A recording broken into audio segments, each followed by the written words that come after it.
Hello and welcome to week 7 of Marketing Fundamental module. Today we are going to discuss value through pricing. So let's look into the learning outcomes for today. By the end of the session, you will understand the basic approaches of setting a price, the importance of adapting an integrated approach while setting price, some key factors that influence the price setting decision, as well as some major issues that involved in managing the pricing decisions over the time, as well as the delivery through price method. So this is the marketing mix, conducting of price, place, product, and promotion. And today we are going to focus solely on the pricing. So if you look into this example of water bottle, this is a very common brand, even the majority of us are familiar with. And we can see a normal non-labeled water bottle. So that's where the difference is being created, right? That's branding. And that's how prices are being set as well as charged. If you look to the second example as well, it's both a bottle of water. One is a non-labeled normal plastic bottle of water. The other one is a fancy bottle of water, which is pear by. So imagine that we are going to launch a new product. And if I ask these questions to you, that how would we decide at what price to sell the product? So that's a very tough question for the businesses as well. So what price is the best for the product that they are making? So if you look into this, the pricing methods, these are based on few of the factors. Among them, the top factor is a cost based on the price of manufacturing that product.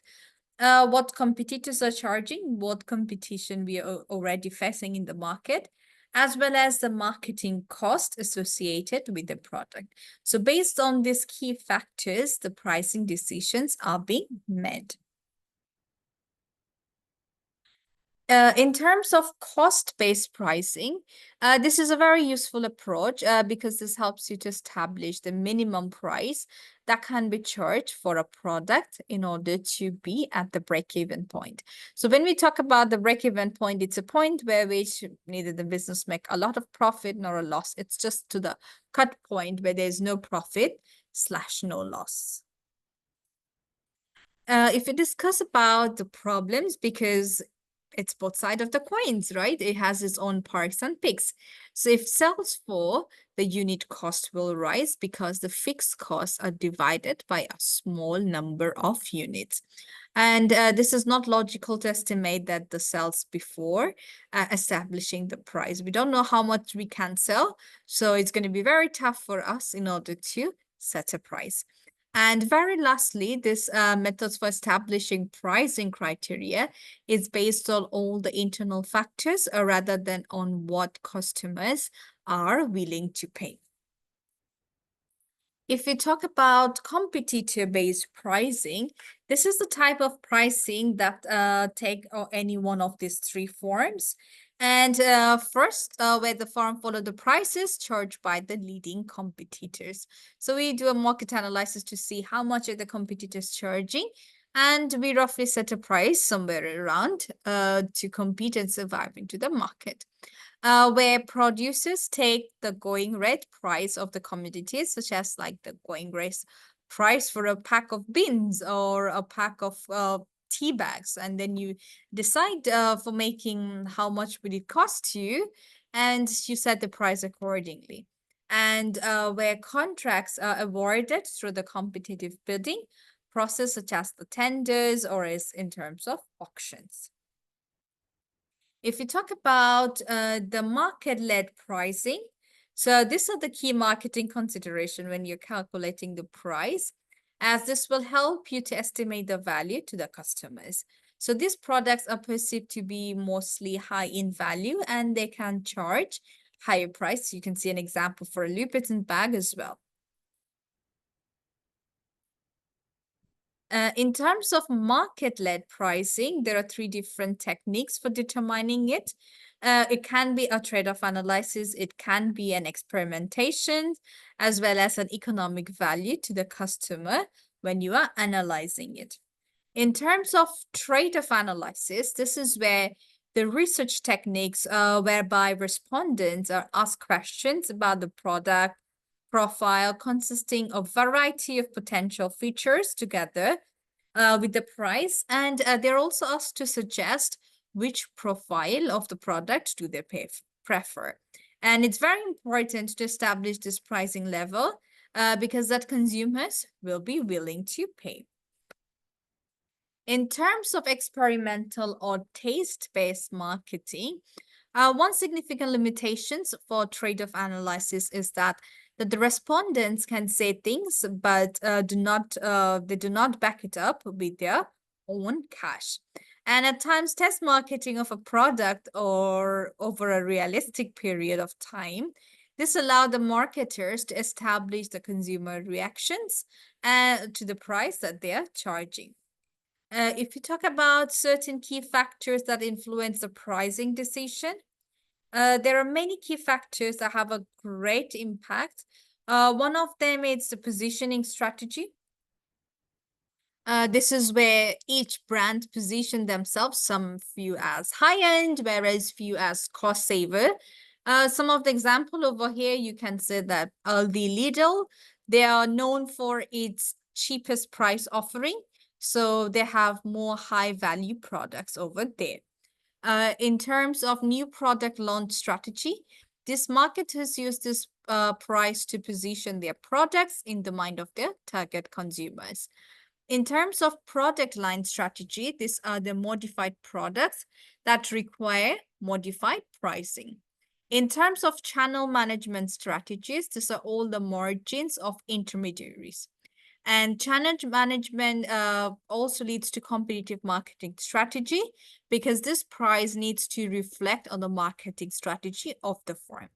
As well as international marketing strategy, these are more like price needs to be contemplated additional costs that must also reflect to the local market conditions.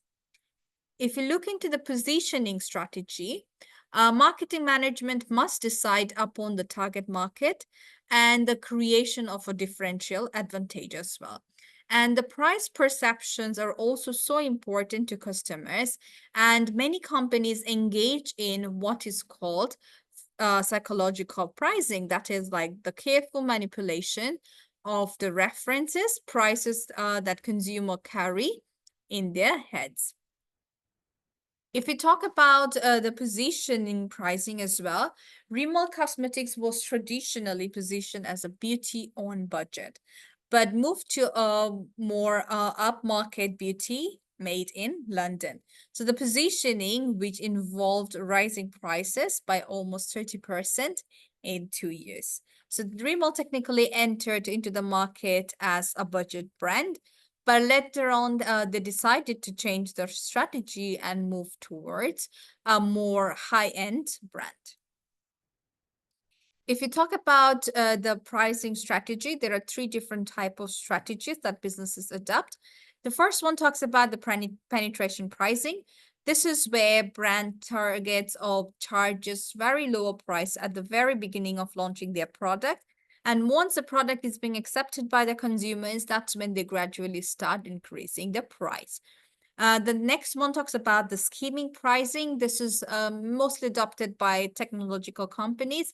This is when they charge a very high price at the very beginning of launching that product, whereas gradually over time, and then another series of that product launches, the old version get at a discounted price. So that is more like reducing the price. The third one talks about competitors-based pricing. This is where the business set the pricing based on the competitors. If we talk about the product strategy, this is the marketing-oriented companies that needs to take into account of where the price of a new product fits into its existing product line.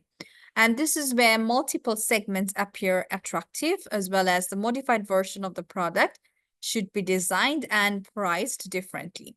This is not according to the difference in cost, but this is also in line with the respective values that each target market places on a product. This can be, for example, economic cars, family salons, sports car, as well as executive cars.